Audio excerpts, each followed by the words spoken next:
Welcome back to our channel. Penalty imposed for failure to hold board meeting within the maximum gap of 120 days prescribed under section 173 subsection 1 of Companies Act 2013. ROC Bangalore has imposed penalty under section 450 since section 173 does not prescribe a specific penalty. ROC imposed 2.44 lakh penalty for delay in conducting the board meeting. Section 173 read with section 450 will discuss in detail. A company detailed conducting its board meeting by 87 days beyond the statutory limit prescribed under section 173 subsection 1 of Companies Act 2013. In this video we will discuss section 173 and maximum permissible gap between the board meetings and what section 450 says, why section 450 becomes applicable here, and facts of the ROC order, penalty, how it is calculated. So let's begin see the background of the company. According to the adjudication order available on MC website, the company had conducted its board meeting on 4th March 2024. Therefore, the next board meeting should have been held within 120 days, because 120 days. So, which means on or before 2nd July 2024. However, the next board meeting actually held on 27th September 2024.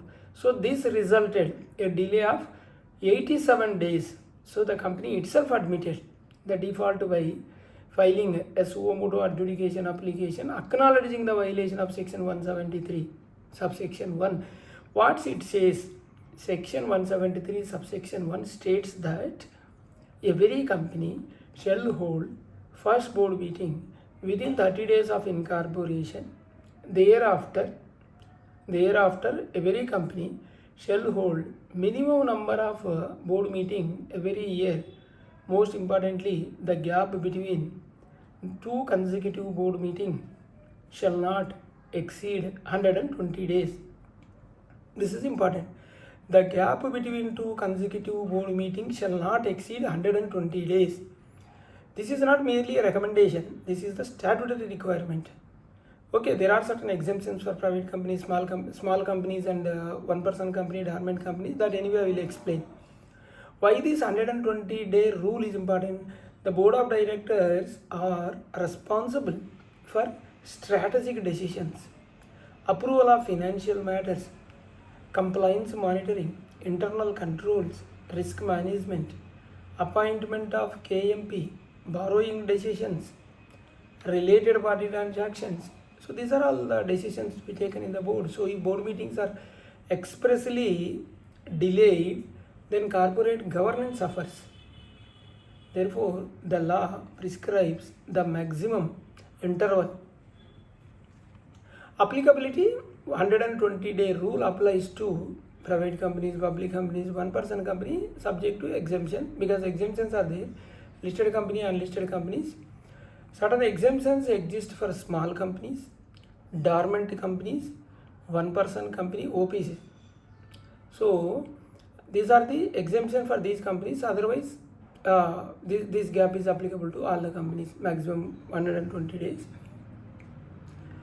These exemptions are according to the rules as applicable that we have to calculate. So here what happened in this company, we will see exact default. Let us understand with a simple timeline.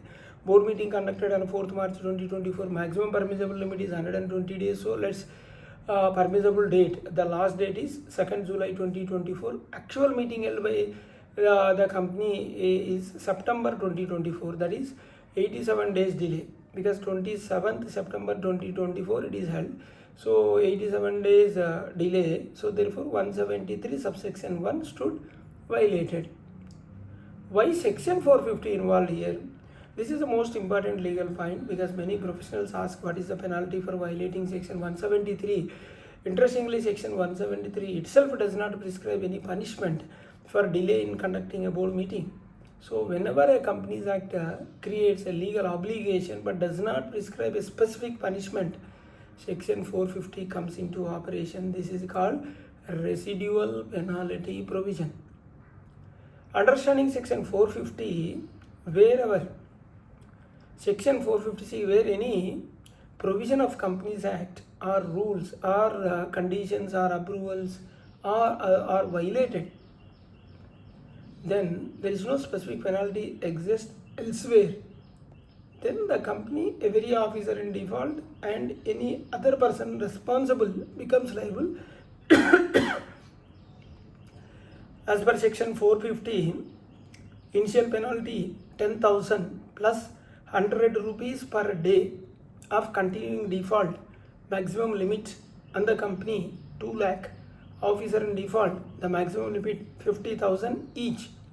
So this is exactly the provision applied by ROC Bangalore here. Penalty calculated 87 days delay. How it will calculate? 10,000 is a base penalty plus and 1,000 per day. 1,000 per day into 86 days because continuing days. So 96,000. 1,000 per day for continuing default. So hence the company 96,000. 10,000 base penalty, 1,000 into 86 days, 86,000. So total 96,000 on the company. And one director 50,000, another director again 50,000, another director 48,000. So total comes to 2,44,000. Why only 48,000 for one director? Because based on the number of days and his presence, so it is calculated. Depending upon the period, computation period and the individual liability, one director's penalty was 48,000. Important observations by ROC here is the company voluntarily admitted the violation. The company accepted the default. The company chose not to seek a personal hearing. Therefore, the order was passed based upon the adjudication application. Show cause notice or reply submitted. Further, ROC specifically held that the company is not a small company.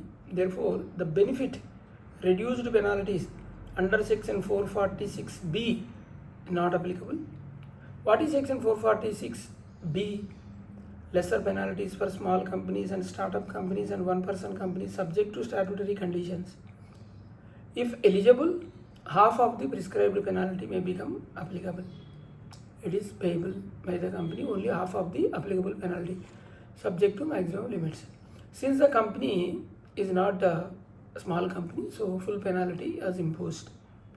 Here the lesson is to the companies: never ignore the board meeting timelines. Maintain a compliance calendar. 120 days gap. Immediately schedule the board meeting before the expiry of 120 days because anyway it is required. Use compliance software and automated reminders. Company secretary should periodically review the board meeting schedule. Whenever there is a possible of delay, and plan the meeting well in advance. Also be conducted through video conferencing because it is available subject to compliance with Rule 3 of the company's meeting of board and its powers rules 2014. Physical absence is generally not a valid excuse. Can delay be condoned? Unlike some filing defaults, there is no statutory mechanism to condone the delay in holding the board meeting. Once 120 days expires, the default has already occurred. The only practical option is to hold board meeting immediately and voluntarily disclose the violation if appropriate. Can directors escape liability? No. Every officer in default may become personally liable. The penalty must be paid from their personal funds, not from the company funds. There is a provision of appeal. So appeal may be filed before RD within 60 days through the form ADJ along with a certified copy of the adjudication order as provided under section 454 of Companies Act. So practical compliance checklist here is: before every quarter, ensure that the previous board meeting date is recorded, next due date is calculated, notice is issued on time, agenda papers are circulated, quorum is confirmed, and video conferencing arrangements are made if required, minutes are prepared and signed, statutory registers are updated, action taken report is reviewed, compliance calendar is continuously monitored. These are the checklist. So the maximum gap between two board meetings cannot exceed 120 days As per the section 173 subsection 1, delay in holding board meeting constitute statutory default. Section 173 does not prescribe a separate penalty. Section 450 residual penalty applies here. Both the company and every officer in default be penalized. Benefit of reduced penalties under section 446B is available only to eligible entities, not for all the companies. So strong governance requires proactive scheduling, documentation and monitoring of the board meeting. We have two channels, RR Corporates, other channel RR Legal Talks. Please do subscribe, hit the bell icon so that you will not miss my latest videos.